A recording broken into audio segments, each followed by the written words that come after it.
kulankan uu madaxweynaha jamhuuriyadda Soomaaliland qasriga madaxtooyada kula yeeshay wasiirka Afrika u qaabilsan dawladda boqortooyada Ingiriiska Mr Henry Blingham oo ay ku weelinayeen wasiirka wasaaradda arrimaha dibadda wasiirka madaxtooyada iyo la taliyaha gaarka ah ee madaxweynaha ayaa madaxweynaha jamhuuriyadda Soomaaliland wasiirkaasi iyo wafdigiisaba uga waramay xaaladda siyaasadeed tan dhaqaale iyo nabadgelyo ee jamhuuriyadda Soomaaliland waxaanu si weyn uga mahad celiyay doorka ay dawladda Ingiriisku ka qaadato horumarka kala gedisan ee ka socda dalka madaxweynaha jamhuuriyadda Soomaaliland waxa uu si mug leh uga waramay hawlgallada la xiriira iskaashiga horumarka ee ka dhaxeeya dawladda Britain iyo Soomaaliland oo saameyn weyn ku leh adeega shacbiga Soomaaliland ee ay ka mid yihiin caafimaadka waxbarashada cadaaladda iyo nabadgelyada oo ay gargaar dhaqaale iyo mid farsamaba ku bixiso dawladda Ingiriisku sidoo kale madaxweynaha jamhuuriyadda Soomaaliland waxa uu tilmaamay in uu aad ugu faraxsan yahay sida ay dawladda Ingiriisku u ballaarinayso una kordhinayso dhaqaalaha ay u qoondaysay horumarka Soomaaliland waxa kale oo madaxweynaha jamhuuriyadda Soomaaliland uu ku dheeraaday qorshaha xukuumadda Soomaaliland ee mustaqbalka lana xiriira ka mid dhalinta baahida aasaasiga ah ee shacbiga Soomaaliland iyo adkeynta nabadgelyada qaranka Soomaaliland wasiirka arrimaha Afrika ee dawladda boqortooyada Ingiriiska oo isna halkaasi hadal ka jeediyay ayaa ku amaanay shacbiga iyo xukuumadda Soomaaliland dadaalka ay ugu jiraan horumarinta noloshooda sugidda amniga iyo wada shaqaynta wanaagsan ee ay la leeyihiin beesha caalamka waxa kale oo uu sheegay wasiirku in la gaaray xilligii laga midho dhalin lahaa iskaashiga ka dhaxeeya Britain iyo Soomaaliland waxa uu tilmaamay in loo baahan yahay sidii loo abuuri lahaa jawi dhaqaale oo saamaxa amaba abuura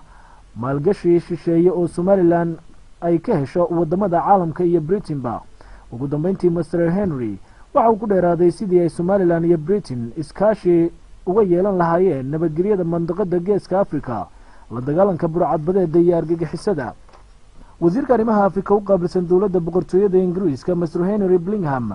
oo intaasi kadib khudbad dheer ka jeediyay aqalka baarlamaanka Soomaaliland ayaa waxa uu tilmaamay qalalaasaha ka taagan mandaqada geeska Afrika ee saameynta ku yeeshay gobolkan guud ahaantii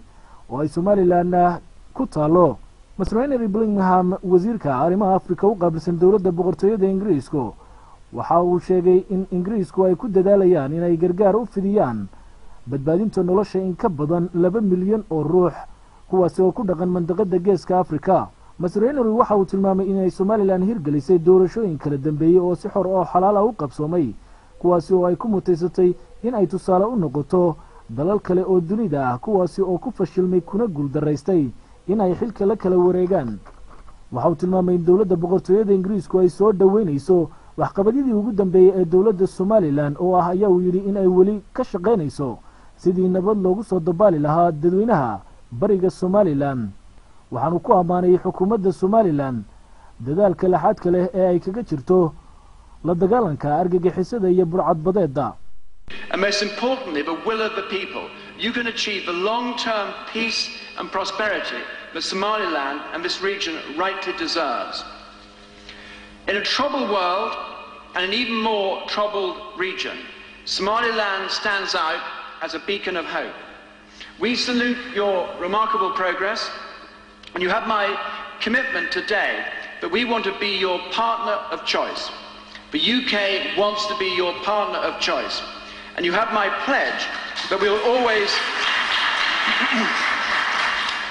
and you have, Mrs. Deputy Speaker, my pledge that we'll always stand shoulder to shoulder with Somaliland. Thank you.